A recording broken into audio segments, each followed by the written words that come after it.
ప్రజల సమస్యల పరిష్కారం కోసం ఏర్పాటు చేసిన ప్రజా దర్బార్లో పింఛన్లు, స్థలాల కోసం అర్జీలు అధికంగా అందుతున్నాయని కాకినాడ సిటీ ఎమ్మెల్యే వనమాడి కొండబాబు పేర్కొన్నారు. సోమవారం కాకినాడ పాత కార్పొరేషన్ కార్యక్రమంలో ప్రజా దర్బార్ కార్యక్రమం నిర్వహించారు. ఈ కార్యక్రమంలో ఎమ్మెల్యే పాల్గొని డివిజన్ నుంచి విచ్చేసిన ప్రజల నుంచి అర్జీలు స్వీకరించారు. ఈ సందర్భంగా ఆయన మాట్లాడుతూ టిడ్కో ఇళ్లను గతంలో ఇవ్వడం జరిగిందని, గత ప్రభుత్వంలో వాటిని రద్దు చేసి ఇళ్ల స్థలాలు ఇవ్వడం జరిగిందన్నారు. ప్రభుత్వానికి కట్టిన ₹1,00,000 తిరిగి ఇప్పిస్తామని ఆయన హామీ ఇచ్చారు. ఇచ్చిన ఇళ్ల స్థలాల్లో పక్కా గృహాలు నిర్మించుకోవాలని సూచించారు.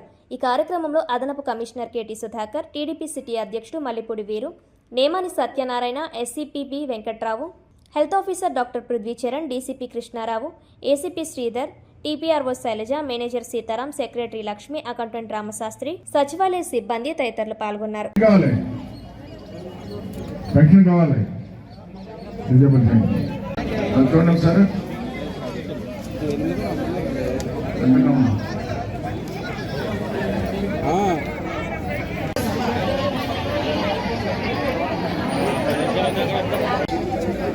సరే అమ్మా, ఎవరు లేకపోతే మీరు నంబర్ ప్రకారంగా రండి.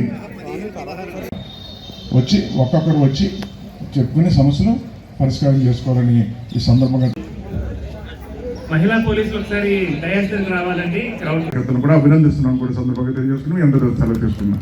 Thank you. కూడా సందర్భంగా థ్యాంక్ యూ. రండి అమ్మా. నంబర్ అంటే నెంబర్ అందరు లెక్క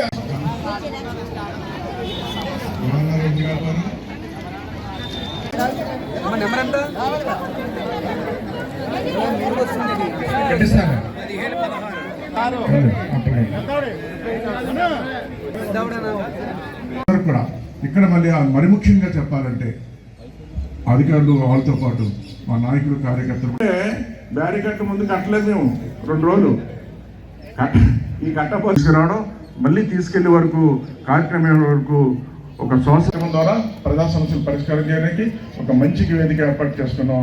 ఈ వేదిక ఏర్పాటు చేసినప్పుడు మనతో కూడా నంబర్ 1 ఎవరు? నంబర్ 1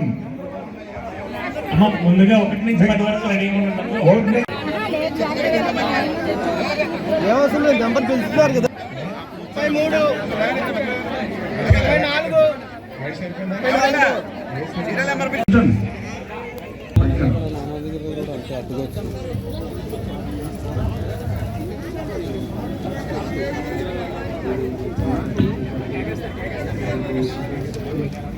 23 డబ్బులు ఫ్లాట్ ఇచ్చారు, కొంతమందికి అక్కడ ఇవ్వలేదు. ఇలాంటి ఎన్ని సమస్యలు ఉన్నాయి. ఆ విధంగా ఏ విధంగా పరిష్కారం చేయడానికి కూడా ఈరోజు ఈ వేదిక ఉపయోగపడుతుందని కూడా ఈ సందర్భంగా తెలియజేస్తున్నాం. ఆ 2 సమస్యలు. కొత్తగా ఇళ్ల స్థలం కావాలన్న వాళ్ళు కూడా అక్కడక్కడ వస్తున్నారు. వాళ్ళు కూడా తీసుకుందాం. వాళ్ళు కూడా ఇళ్ల స్థలాలు ఇవ్వడానికి అవకాశం ఉందని కూడా ఈ సందర్భంగా తెలియజేస్తున్నాం. పెద్ద సమస్యలు 2, పెన్షన్, ఇల్లు సమస్యలు 2 వస్తున్నాయి.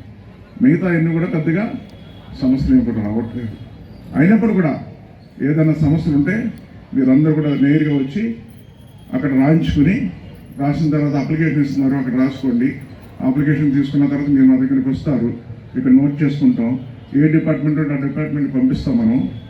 ఆ రసీదు కూడా మళ్ళీ మీరు పట్టుకెళ్ళిన తర్వాత అక్కడ ఇచ్చేస్తే రసీదు ఇస్తారు మీకు. ఆ రసీదు తీసుకోండి. రసీదు ఎందుకు ఇస్తున్నామంటే పలానా టైంలో పలానా ఆ రోజు మీరు వచ్చారు, ఆ రోజు కంప్లైంట్ పెట్టాము, దాని తాలూకా రసీదు అని చెప్పడానికి రసీదు కూడా ఇస్తున్నామని కూడా సందర్భంగా తెలియజేస్తున్నాం. మీ అందరికీ రసీదు కూడా ఇస్తున్నాం. ఈరోజు సంబంధిత అధికారులందరూ కూడా సమస్య పరిష్కారం చేయడానికి ఇది ఒక వేదిక. నా ఉద్దేశం అంటే మీ అందరికి కూడా కాకినాడలో పక్కన అభివృద్ధి సంక్షేమం చేసుకుంటాం. ఎట్లాగా సమస్యలు లేని కాకినాడగా చేయాలన్నది కొండబాబు యొక్క ఉద్దేశం, ప్రభుత్వం యొక్క ముఖ్య ఉద్దేశం అని కూడా సందర్భంగా తెలియజేస్తున్నాం.